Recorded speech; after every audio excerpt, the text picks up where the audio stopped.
Hello everyone, so this is your guide going to Pink Nam Stream and Waterfalls. How to get here, just watch the video. Kindly reminder, this is not suitable for solo hike. S Rail Line, Fanling Station, Exit C at hanapin ang 56K. Sabihin nyo lang yung driver na bababa kayo sa Namchong at alam niya na yun. So baba kayo ng Namchong at pasukin nyo lang itong daanan. Biglang ang umulan nung pumunta kami. Mag-stream trekking kami pero bigla silang natakot sa ulan. Ayan, so itong daan na to, dire-diretso lang, lakarin nyo lang hanggang makarating kayo sa tulo. Bali, may matadaanan pa kayong CR dito sa unahan. So ito yung time na yun, abutan namin si ate na naglinis ng CR. Namigay siya ng mga plastic, kaya tuwa yung mga kasama ko. Kasi nga, maulan that time. Bali, matadaanan nyo rin tong Namchong County Trail starting point. So, diretso lang kayo. So, ito yun. Pag nakarating na kayo dito, turn kayo dito sa right side. Dito yung daanan. Bali, may tali dito. Bali, ito yung maging alalay nyo sa pag-akyat kapag matulas. So, advisable pag maulan. At saka, kung solo hike kayo, hindi siya advisable na mag-hike dito kasi sobrang tulas ng daan at delikado. So, after nyo makakyat dito, baliliko lang kayo sa left side nyo. Ito yun siya. Turn kayo sa left. Tapos, sundin nyo lang yung mga ribbon na nakikita nyo. Tapos, may matadaanan din kayong signage dyan na nakalagay danger. Yun, daan lang din kayo sa gilid niya. Dire-diretso lang. Bali, ukaliin nyo lang mapagmatsyag sa unahan nyo kasi nandun yung mga ribbon. Tapos, mostly ng daanan dito is bangin. So, kung pwede, huwag kayo ganong nagsiselfone dito ko talaga. Ay sobrang dulas ng daanan. Ito ngayon pwede nyong madaanan dito. Simula pa lang yan. Yan, simula pa lang pero sobrang nahirapan na kami paakyat. Sinundan lang namin yung mga ribbons. So, hawak lang kayo ng hawak, lalo na kung pupunta kayo ng ulan. Lalo na sa mga hindi sanay sa mga ganito. So, advisable, hindi ito siya pwede sa nagsusolo hike mo kasi delikado siya. So, pagdating namin sa unahan, kailangan namin tumawid sa kabila kasi yung ribbon nasa kabila. So, ito na yon. Kailangan namin tumawid dyan.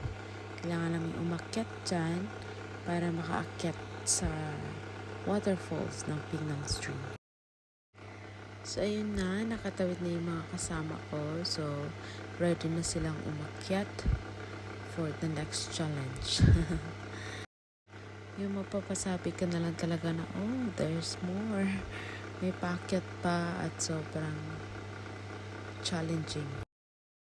So, dito banda wala kaming nakitang ribbon pag-akit namin. So, yung tinuro ng araw, balik dyan kayo tumaan sa bato na yan.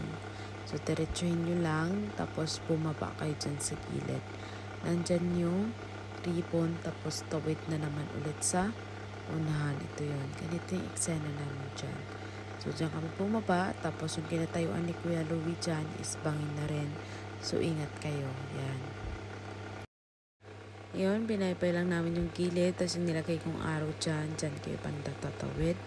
Tumawid kayo hanggang makarating kayo sa kabila. Kasi nandun na naman yung ribbon. So, dapat malinaw yung mata nyo kahit sa malayo.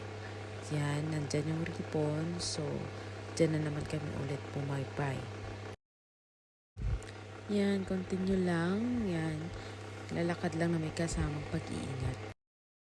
Ayan, nakarating na kami dito sa patikim na waterfall. So, pwede kayong magbabad ng konti dyan kung bet nyo. Kaso kami, ang goal namin is ang mapuntahan yung pinaka-highlights na waterfall na dito. So, ang ginawa namin is hindi kami nagbabad sa flowing ng stream, kundi sa talagang doon na kami sa taas nagbabad talaga. So yan, continue lang. Tapos dito sa gilid yung ribbon. Ayan, aninag yun naman yung ribbon sa gilid. Ayan, tagilid na naman dyan. So ingat kayo.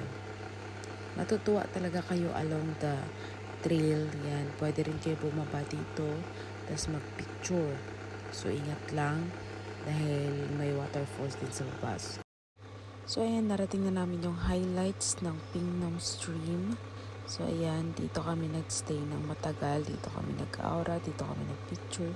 Dito na rin kami nag-swimming. So, yun, nagstay kami dito for almost 2 hours. So, ayan. Tapos, kung gusto nyo rin, gayahin tong ginawa ni Airphone dito. May daanan din dyan. Kung yung daanan na yun din yung dadaanan pa uwi. So, pwede kayo mag-aura dyan. Ayan, pwede nyo rin itong gayahin pero siguraduhin nyo lang na hindi lang 100% yung pag-iingat na nilagay nyo dyan. Ayan. Ayan, so ito yung daan paakyat. So, dire-diretso na lang yan.